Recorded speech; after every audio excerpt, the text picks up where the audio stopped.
You've all heard the saying, go big or go home. Well, today we ain't going home because we've gone big.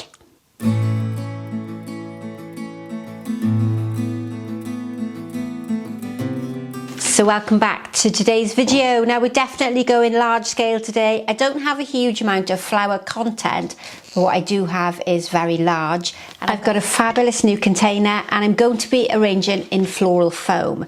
Now I've placed the foam, this is about half a block of floral foam. This is in a square round. It's called a square round container because it's round on the top and square on the bottom. And I've got a new container which is absolutely gorgeous on the inside. But I really love the sort of modern feel of it. So it's a metal or a zinc container. It's from a shop in the UK called not Alliums, it's called The Range, and it has this beautiful pattern on the inside. And I think when the garden flowers start, or when there's more of the garden flowers available, I think what I might do is do two arrangements in it where I use something like a pin holder or glass bottles. I haven't quite decided what, but I'd like to do an arrangement on one side of the container where I'm not hiding this really lovely pattern. But until then, it's going to sit upstairs on my sideboard because I think it's really pretty. So that was from The Range. For some reason, there was £2 off it. I've left the price on the bottom to remind me. But you can buy them online, or if you're near The Range, you can go and get them. And I rarely buy round containers like this because I don't have a use for them in commercial floristry, but I thought it was going to be great to go along with my big alliums. In realistic terms, I probably should use some Oasis Fix on the bottom of my plastic dish to hold it to the container, but I'm concerned that it's going to damage it and I might take some of the patina off the metal. So I'm just going to sit it on the top. And that means I've got to work extra hard in making sure that my design is balanced and it doesn't end up tipping forward. I've got some really big Fatsia leaves. I'm a bit cross with these because these are from the very bottom of my garden and they've been covered by other shrubs. We've cut the other shrubs back because we're trying to clear that part of the garden. And for some reason, they're not so much these leaves, but there were lots of quite rough markings on them. They weren't like that 10 days or so when I cleared the garden. It almost looks like there's been something sprayed over the top of them, but I know there hasn't. So I know my neighbour hasn't done it, and if she's watching, I know it's not you, but it might be the people in the bottom of my garden. It almost looks like there's weed killers landed on the top of them, but they're big and robust, so they're still fighting for life. But I've got at least 3/4 of the tree or the bush that has these big blotches in them. They're huge sort of circular blotches, as if something's dropped on top of them. I've got no idea what it is. I might do a bit of investigation before then. So those are Fatsia, and what's important about today's design is scale, and that is the size of your flowers. It would be no good me having little tiny flowers and foliages alongside my big huge, they're not blooms, they're alliums. I need to have something that's a really big statement. In the garden at the moment, I have poppies. Look at those. I did have red ones, but they've been absolutely battered over the last couple of days. And I cut these the day before yesterday because I knew the storm was coming and they were going to get damaged in the garden. So they're maybe not the best quality, but aren't they just amazing? There are going to be more of these soon. And unfortunately for this one, I didn't rescue it in time. So we might cut this and put it in down low. I might even wrap that one in some paper to see if I can straighten it up and put it in a bit of hot water just to get some water through the stem. My floral foam is sitting in the middle of my container. It is a real shame to hide the pattern, but for today, I'm not going to worry about it. And then I'm going to start with these gorgeous, huge alliums. Now, a little while ago, I did an arrangement with sunflowers. There was only, I think, 5 sunflowers in the arrangement, and you really loved that one. So I'm going to do something a bit more modern in that sort of style. And what I'm really looking for height-wise is to try to go about twice the width of my container. It doesn't matter whether it's width or length, it's the same diameter all round. But I'm looking to go at least twice the height. You can go taller if you want, but we're not going to get it in camera shot. So I've already cut this. It's roughly twice the height. I've got that foam there in the centre. And this allium was quite tall, and it's obviously tall. This allium is quite straight. So that is going to go to the left of the centre of my foam. And if we look at the foam, you'll see that I've gone diagonally with my tape. And that gives me all this area here to put in the alliums. And if I remembered, this one has got a slight curve. So that is going to work better, curving out towards the edge of my arrangement. So I'm really opening up the space and I'm making quite a dramatic arrangement. And what I've done is I've come forward in the foam. So if we look at it from the side, you can see that gap between the middle. I haven't placed them alongside one another. This is going to help my balance because I'm going to use all of that floral foam. I'm not just going to use the bit at the back or arrange all my flowers towards the front. Or you can see it at that angle. So this is my back flower. I'm not right in the back of the foam because you then risk the foam collapsing at the back. And then this one is not right at the front. It's somewhere in the middle. And you can see I've got all of that area there to get my flowers into. And then I've got this side here for my poppies. And by placing that tape diagonally, I've got plenty of room. I haven't cut my foam in half. And if this was a little bit more curved, I might even extend it out beyond the length again.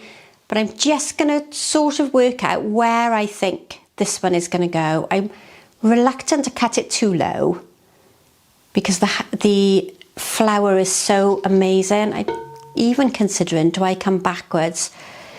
Right, we're going to try that first. I'm thinking, if I come backwards in it, do I have enough flower with the poppy to come towards the front? So if we look at this one, I can always move it later if I decide I don't like it. We've got that sort of triangular placement started, so let's just get that in the right position. If you see it from here, we've got a little bit of a triangle forming. Let's go down a bit lower with that one. So we've got that staggered internal triangle. What I don't want to do is have them too close together. I don't dislike that. That's quite nice. It might go lower with this one later, but I'm going to leave it where it is for now. So that forms the height. Because I've placed this one in the back, it's drawing your eye back and giving you depth, and it's stabilising and balancing my foam because I've got flowers front and back. What I have done is got all of my heavy flowers on your right as you're looking at it, or your left as you're looking at it. So now I need to get weight over here, because if I don't get weight on this side, the whole thing is going to tip forward. And before I add my poppies, I'm going to add in these amazing Fatsias. This is my bigger one. That's going to come. I've got to get this in. I'm going to go a bit shorter. I've got to get it in quite deep into the foam.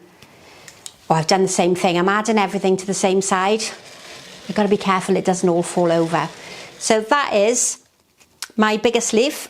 And then I'm going to place two on this side, but I don't want to copy that position because we don't want those jazz hands. We want the design to have width, but not perfectly matching on either side. So we'll go lower with one. That's going to help bring in some weight. And then we'll go a little further back with the other one. Now you might notice with these, there's a little bit of water on them. And that's because I've had them sitting, I'm just going to move the front one. I've had them sitting in water just to hydrate them. It's been quite windy and it's been quite sunny, and they're at risk of dehydrating quicker. So I placed them in water. I submerged them in water just to make sure they were going to hold up. I'm going to bring that one a little bit further forward, and I don't want them facing that way like those hands. I want them facing upwards so they frame the arrangement, but they don't become too visual at the front there.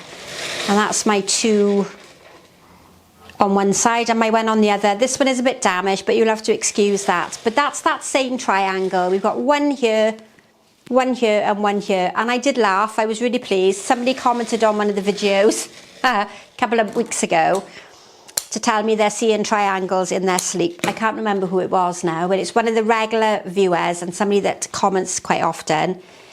So they said they're seeing triangles and they're even arranging their flowers in the garden in triangles, which is brilliant because that means you've understood my instructions.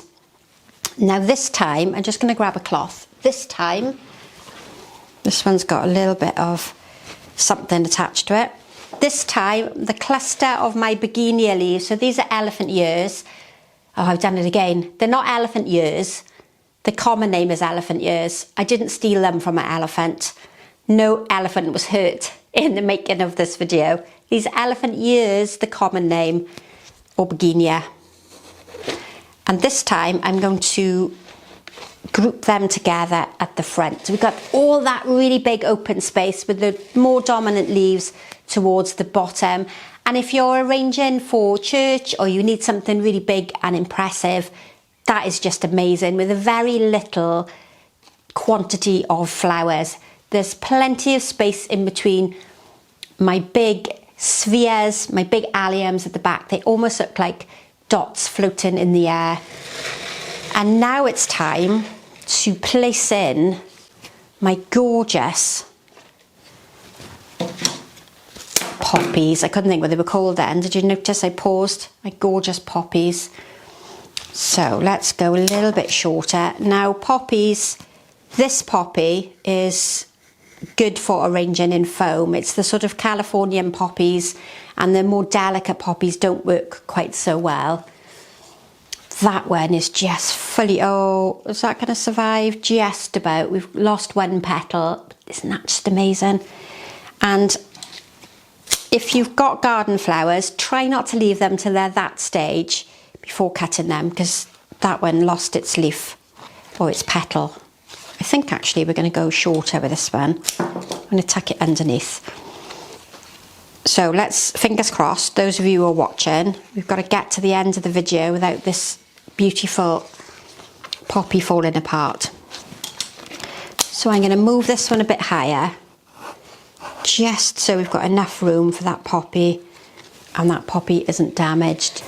So again, I've used 2 flowers. We haven't used 3s or matching pairs on either side. We've got height created with a group of 3, and then I've counterbalanced it with those 2 poppies at the bottom. And then over here, for a little softness, I'm going to introduce another garden flower.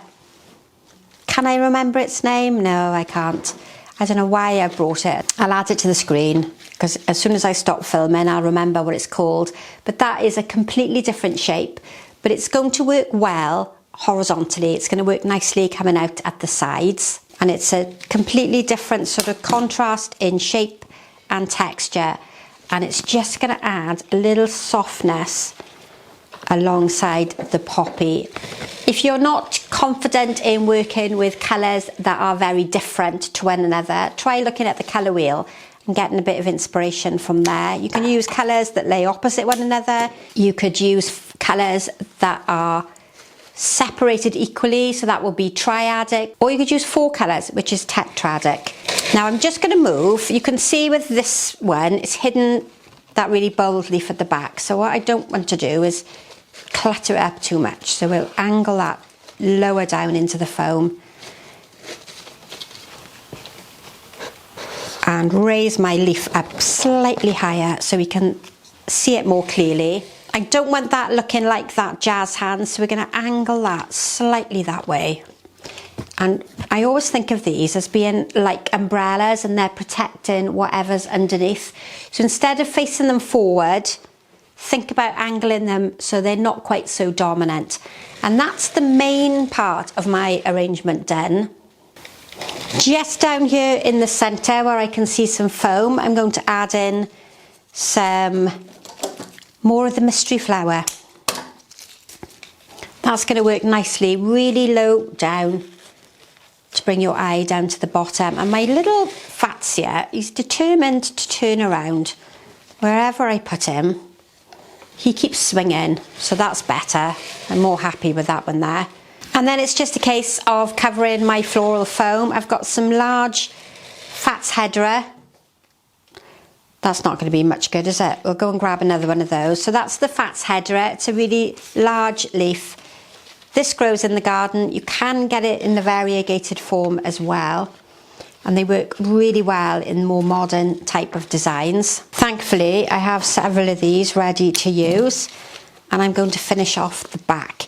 And it's just a case of working at the back to cover my foam. Now I am absolutely loving that. That's one of my favourite types of designs, quite minimalist with very big bold flowers, but I understand it's not going to be everybody's cup of tea. And if you've seen the recent set of videos where I've used arum lilies, you'll know that I used these big alliums. And what I'm going to do with these is just tuck them down. They're not really going to be seen from the main camera, but you are going to see them from the overhead camera. And you'll see them from the close-up images at the end of the video. This is going to do two things, maybe even three things. It's going to add weight, so it's going to add actual weight to make my design heavier so it doesn't move around in the container. It's also going to add weight on one side so that I counterbalance the very heavy weight on the opposite side. It's covering my floral foam and it's also creating depth. So by placing this down low, many of you will think it's sort of waste adding flowers in at the bottom, but it's what we call recession. It draws your eye all the way down to the base and it connects also with the colour on the top. The one thing with picking garden flowers, even though I picked these yesterday, is they do like to bring in some little creepy crawlies, and even though they've been here overnight, there's still a few little things crawling in and around. So this is my more modern statement design for this month on the channel. I hope you really like that one. If you're lucky enough to be in a part of the world where you get more tropical foliages and big flowers like this would be ideal to copy. You could have strelitzias, arum lilies, tropical proteas if you're lucky enough to have them, or you could do something like this with just one big orchid that doesn't cost a huge amount of money from the supermarket here in the UK. I'm looking forward to the summer coming, not only because the weather is hopefully going to be a bit better, but I'll have more choice of flowers to use from the garden, so I can look at more rustic, country sort of style designs. But for today, I hope you've enjoyed that one. As always, stay to the end because there's close-ups of the flowers and the finished design. Like, share and comment, and please subscribe to the channel. It doesn't cost you anything. If you want to be part of the member side of the channel, then you might want to go over there for some more in-depth tutorials. But for now, I'm going to say goodbye. Thanks for watching, and I'll see you again very soon. Bye for now.